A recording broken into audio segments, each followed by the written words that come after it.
Let's go ahead and look at function syntax next. Opening our variables test script by double-clicking on it, we can check out the two functions that are already there. The word function tells us what's coming up, and then we have the name and open and closed parentheses. Occasionally we will want to pass an argument into a function. In the case of an object that just got hit by a projectile, we might need to know if it was a bullet from a machine gun or a rocket from a rocket launcher. So a function that calculates damage knows how much to add. Inside the parentheses is where we pass that kind of a variable. After the parentheses, we see an open curly bracket, and then further down, a closed curly bracket. Everything inside them belongs to that function. If you click right behind the opening one, you can see that the closing one will be highlighted. Deleting one of those generates a bunch of errors. Let's try it and see. I'm going to highlight and delete this one. And of course I'll save. And then we'll minimize and see what the console tells us. I'll click it to open. And now it's giving us an unexpected token message. So we'll double click on it to bring our script back up. And we can put it right back. Open curly bracket.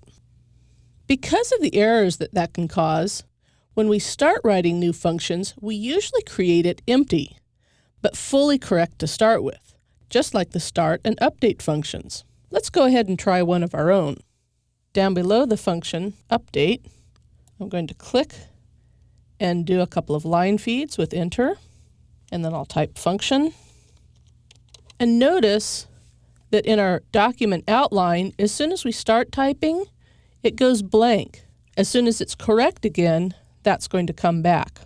So function, and I'm going to name this function just a test. And remember, the first letter of your function name needs to be capitalized. After the name of the function, I'm going to give myself a space, although that's not totally necessary. And I'm going to make my open and closed parentheses. My open curly bracket, couple of enters for line feeds, and I'll go ahead and put my closed curly bracket. So let's go ahead and click Save and minimize and make sure that the console is happy, and it is. There's no errors reported.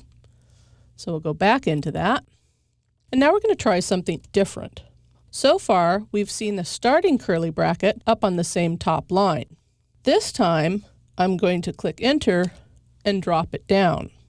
Now let's save and see if that's still okay. Click Save, minimize, check out our console, give it a second to refresh if it needs to, and guess what? That's still good. We'll open this again. So, believe it or not, this is a serious issue.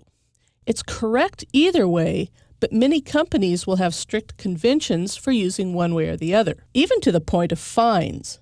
The issue is readability and continuity of style, so don't even try to win an argument about why your way is better. But you'll see it both ways. To recap, the syntax for functions is function, the function name, open and close parentheses, where the argument is optional, and open and closing curly brackets. And finally, remember, the position of the curly brackets can vary.